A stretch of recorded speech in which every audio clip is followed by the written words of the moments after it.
Amis auditeurs, bonjour. L'équipe de Lumière sur le chemin vous invite à regarder vers le ciel. À la fin de l'émission, nous vous indiquerons un choix de publications disponible sur notre site internet www.mediachrist.net.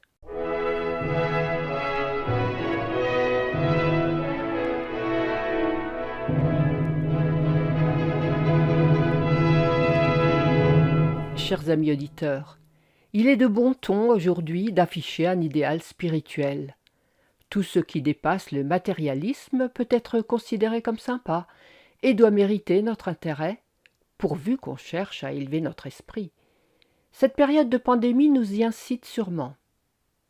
Certains chefs religieux, comme le Dalai Lama, chef du bouddhisme tibétain, plaident pour un supermarché des religions. Ils estiment que toutes les vertus religieuses se complètent et contribuent à la recherche du mieux-être spirituel, qu'elles soient païennes, animistes, chrétiennes, musulmanes, judaïques ou bouddhistes. Conclusion ? Aucune religion au monde n'est en elle-même satisfaisante, personne ne détient la clé du bonheur. Il est bon de mixer tout cela, chacun à sa guise, pour trouver ce qui lui convient le mieux. Pourtant, à y regarder de près, il y a une grande différence entre les religions des hommes et la religion de Dieu. Les religions qui viennent de l'homme sont basées sur la capacité de l'être humain à rechercher en lui-même le bonheur. C'est donc une recherche perpétuelle qui engendre forcément de l'incertitude. En même temps, quelles que soient les variantes, on arrive toujours à des religions du mérite qui exigent de grandes aptitudes morales. Ce sont des religions qui ne donnent rien, elles exigent. Elles n'apportent quelque chose que si l'on est capable de donner. Elles ne sont pas une trouvaille, mais une recherche. Elles n'offrent pas de réponse certaine, elles sont un questionnement perpétuel. La Bible, elle, est bien différente. C'est le seul livre qui ne parle pas ainsi. Elle n'est pas le livre des questions, mais le livre des réponses. Elle n'incite pas à la recherche, mais à la trouvaille. Elle n'engendre pas l'incertitude, mais la conviction. Elle n'est pas une démarche de l'homme, mais une démarche de Dieu. Elle ne prend rien, elle donne tout. Elle n'est pas le supermarché des réflexions humaines, elle est la révélation unique de Dieu. C'est pourquoi Paul, lorsqu'il parle des chrétiens, ne les décrit pas comme des gens en recherche qui s'interrogent, mais comme des gens qui sont parvenus au but. Écoutons ce qu'il révèle aux Éphésiens au chapitre 2. Ainsi donc, vous n'êtes plus des étrangers, ni des gens du dehors, mais vous êtes concitoyens des saints, gens de la maison de Dieu. Vous avez été édifiés sur le fondement des apôtres et des prophètes, Jésus-Christ lui-même étant la pierre angulaire. En lui, tout l'édifice bien coordonné s'élève pour être un temple saint dans le Seigneur. En lui, vous êtes aussi édifiés pour être une habitation de Dieu en esprit. Chers amis, savez-vous que chaque chrétien qui met toute sa confiance en Jésus le Sauveur et en lui seul peut se laisser conduire devant le miroir de Dieu et se regarder comme Dieu le voit quand il regarde à travers le miroir de l'amour divin. Au début du chapitre 2, Paul a expliqué aux Éphésiens que le salut est obtenu par pure grâce. C'est par la grâce que vous êtes sauvés, par le moyen de la foi. Et cela ne vient pas de vous, c'est le don de Dieu. Ce n'est pas par les œuvres, afin que personne ne se glorifie. Paul précise aux Éphésiens que Christ les a réconciliés avec Dieu. Christ est leur paix. Maintenant, ils ont un plein accès au trône de la grâce.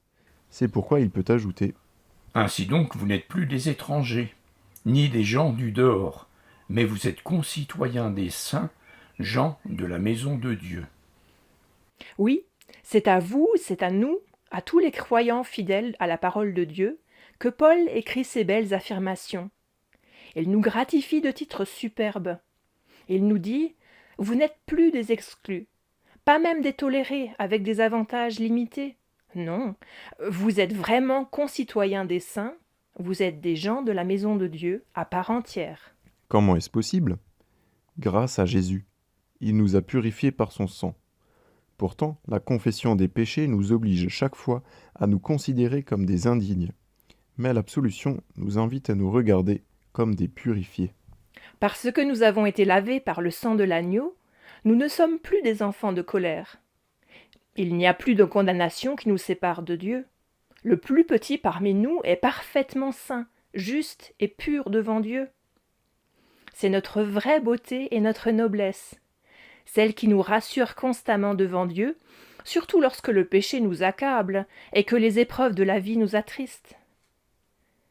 Et comme l'apôtre connaît bien notre faiblesse, il précise « Nous sommes les gens de la maison de Dieu. » Il veut nous rassurer pleinement. Non, nous ne sommes pas dans le vestibule du royaume, ni sur les marches du perron, ni dans une sorte de salle d'attente.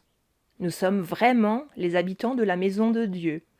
Nous sommes des occupants légitimes du royaume de Dieu. Nous bénéficions de tous les privilèges, des droits et de la dignité. Les églises qui perdent de vue la richesse de la grâce ne peuvent pas s'empêcher de hiérarchiser la sainteté des croyants. Il y a des saints plus ou moins saints. Elles enlèvent ainsi la plénitude de la consolation que Paul donne ici. La Bible ne fait jamais cela lorsqu'elle parle de la grâce du salut. On est enfant de Dieu ou on ne l'est pas. On ne l'est jamais à moitié ou seulement à 30%. Nous n'attendons pas qu'une commission nous déclare saints. Ce ne sont pas les êtres humains qui en décident. Alors demandons à Dieu de nous apprendre à nous voir avec les yeux de son amour, et prions-le de nous aider à tirer de profondes consolations de nos titres de noblesse. Oui, nous sommes vraiment les gens de la maison de Dieu, avec tous les privilèges des enfants du royaume. Dans cette maison, nous avons, c'est sûr, le pardon, la paix, la vie et le salut, et rien ne peut nous séparer de l'amour infini de notre Père céleste. Nous avons un plein accès à toutes ces bénédictions. Dans cet épître aux Éphésiens, après avoir parlé de notre appartenance et de nos titres dans la maison du Père, Paul nous convie à une deuxième certitude. Elle est certainement la plus nécessaire dans un monde où les gens ne savent plus vers quoi se tourner, ni quoi inventer pour échapper à la désespérance d'une société qui marche résolument vers sa fin. Voici ce qu'il déclare solennellement à la face du monde entier jusqu'au retour du Christ. Vous avez été édifiés sur le fondement des apôtres et des prophètes, Jésus-Christ lui-même étant la pierre angulaire. La Sainte Bible est la parole de Dieu. Elle est la révélation infaillible donnée par Dieu aux apôtres et aux prophètes, ses auteurs inspirés. Cette révélation se présente elle-même comme unique, complète, certaine et définitive. Elle est unique parce qu'en dehors d'elle, il n'y a pas d'autre révélation donnée aux hommes. Elle ne peut être concurrencée ni remplacée par aucune autre révélation. La Bible ne nous autorise donc pas à nous tourner vers une sorte de supermarché des doctrines, des traditions, des philosophies ou des messages ésotériques. Paul écrit aux Galates « Si nous-mêmes, si un ange du ciel annonçait un autre évangile que celui que nous vous avons prêché, qu'il soit anathème. » C'est-à-dire qu'il ne faut pas le considérer comme un frère dans la foi, mais au contraire s'en éloigner pour éviter la tentation. Jésus dit à ses disciples « Enseignez-leur à observer tout ce que je vous ai prescrit. » La Bible est complète. Il n'y a pas d'enseignement optionnel. Tout ce qu'annonce la Bible doit nous être cher. Nous n'avons pas à choisir ce qui nous convient ou ce qui ne nous plaît pas. Il arrive que certaines affirmations bibliques nous choquent. Elles semblent ne plus correspondre à notre époque, qui se croit hautement civilisée. Mais le Seigneur nous met en garde, à la fin de sa révélation, au chapitre 22 de l'Apocalypse. Si quelqu'un ajoute ou retranche quelque chose aux paroles du livre, il sera retranché du royaume. C'est pourquoi il nous prévient contre les faux docteurs et les nouvelles doctrines. Les chrétiens n'attendent pas de nouveaux prophètes, ils n'attendent pas de nouvelles révélations pour compléter ou modifier la première. Tout est dit. Notre prochaine émission nous montrera combien Paul cherche à nous encourager. À bientôt.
Prions.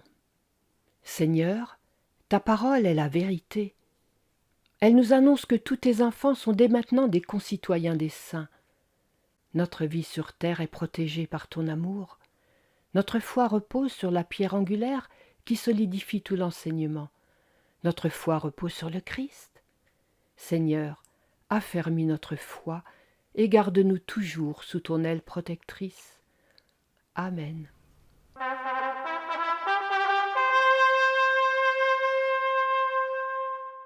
Dites-moi, vous est-il arrivé de vous demander ce que vous êtes venu faire sur la terre? À quoi votre présence peut-elle bien servir? Avez-vous un rôle particulier à jouer dans votre entourage? Dieu a-t-il prévu quelque chose pour vous, ou bien vous laissez-vous balloter par le hasard? Savez-vous que Dieu utilise parfois des éléments insolites pour arriver à ses fins? Connaissez-vous l'histoire de Jonas? Quel rapport avec les plans de Dieu et avec votre existence? C'est ce que vous pourrez découvrir dans notre brochure intitulée « Et Dieu envoya un ver ». Vous la trouverez sur notre site www.mediachrist.net.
Voici maintenant la sélection du jour. Demandez à recevoir gratuitement La brochure « Dieu a tant aimé le monde » ou notre magazine Amitié luthérienne ou notre cours biblique par correspondance. ou demandez les trois.